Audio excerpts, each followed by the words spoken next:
by far the most underrated storyline right now in the NBA, and probably deservingly so with how hectic of a past week and a half it's been, is that the Phoenix Suns are imploding. I know Kevin Durant in his media availability Monday tried to downplay the locker room tension sentiment that Ramona Shelburne of ESPN stated on NBA Today last week. Yeah, I heard Ramona Shelburne come out and say our locker room is toxic, and I try to tell people who's not around this game as much.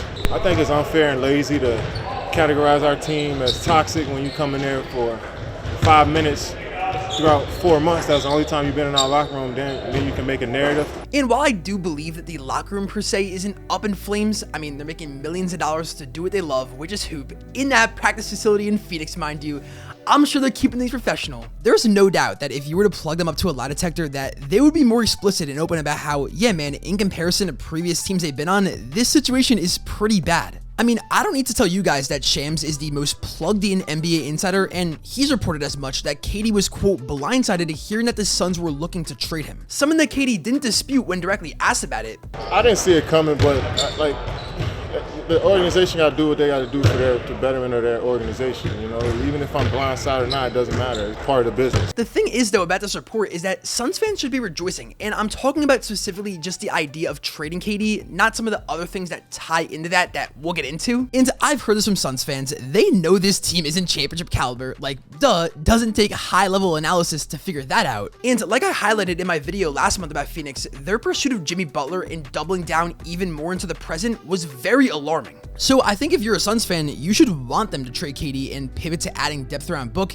It's quite literally their only way to improve the roster, and arguably should have happened this past summer already. And we all know why they had no other choice than to trade the Slim Reaper, Bradley Beal's contract. It will be studied for generations to come in how to not GM as an NBA front office, if that even made any sense. He's one of 2 players in the entire league who has a no-trade clause, him and LeBron freaking James. Our glorious king, our savior, and Bradley Beal. Like, I remember making a video about this when they gave him that 5-year, $251 million Supermax in the summer of 2022 with a no trade clause, mind you.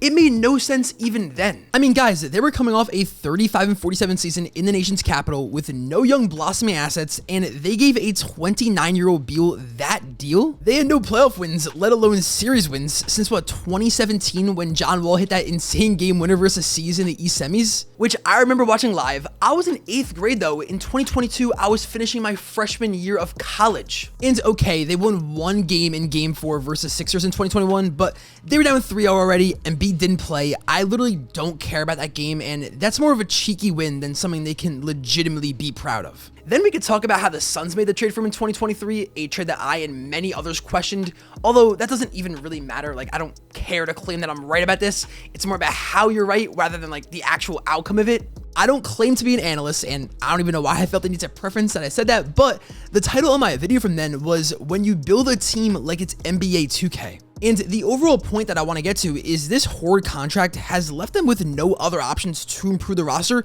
except either trading Durant or trading D-Book, but obviously Devin is way younger, like they better not trade Book. I mean, it's been widely reported that for the past month now, they've been exploring every possible avenue to try and trade Brad. They tried for weeks to find a way to trade Bradley Beal. They could not find a way to trade Bradley Beal. So now the next option, like the Suns went through with, was to try and look to trade Kevin Durant.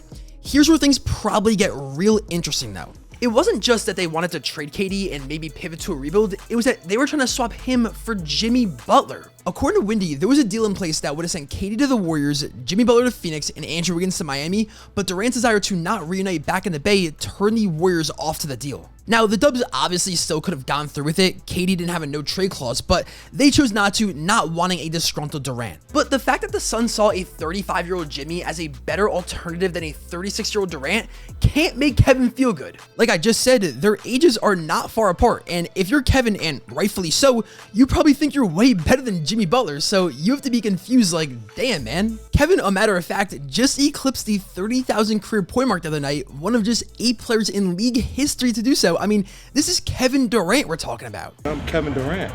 You know who I am. Y'all know who I am. That probably more than anything blindsided KD. Sure, would it be bad if they traded him to the Rockets for a younger package?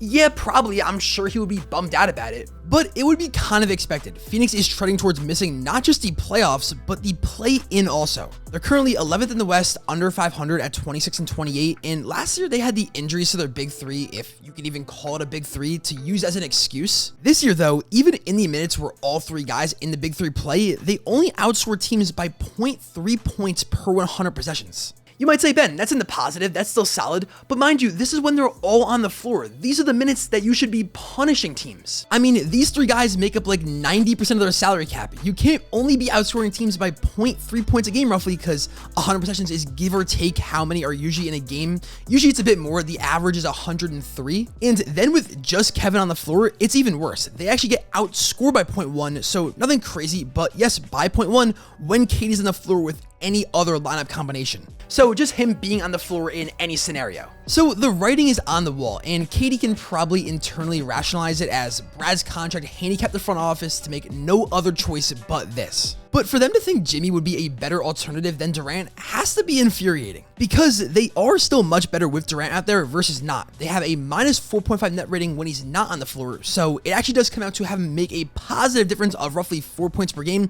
when he's out there. And I know that they've been trying to trade Beal for the past month, so Phoenix had been seeking alternatives to try and shake up the roster even before the Luka trade. But it wasn't until the Luka trade got announced where it felt these Suns became a lot more comfortable in vocalizing that, yeah, we are indeed open to trading KD. And that's why I titled the video, Kevin Durant is the first victim of the post-Luka trade NBA, because you would never see an organization so open to trading a guy of Kevin's caliber who didn't request a trade. Again, this is one of 8 players in league history to now have eclipsed 30K regular season career points. He's in rarefied air with the game's legends. I mean, you don't even need stats to tell you that he's one of the 3 faces of the generation alongside LeBron and Steph. So to now see 2 different superstar players, or even 3 I guess when you count AD, because obviously he didn't know he was getting dealt either, get traded or have their name in rumors despite not wanting out is pretty crazy. And the balance of power in the NBA feels slowly is tilting back up to upper management, back from the players. Now, of course, winning cures all, so if Phoenix were the number 3 seed hypothetically, this wouldn't even be a conversation, obviously. But from 2017-ish to 2024, I don't think we would see a guy like KD averaging 27 still, dominating, have his name thrown in trade talks despite never vocalizing that he wants out, and actually said the opposite, that he wants to finish his career in the desert. Maybe players still hold a decent amount of power, I'm not going to act like it's non-existent anymore, but it's a new landscape we're living in post the wild blockbuster deal that took place Saturday, February 1st.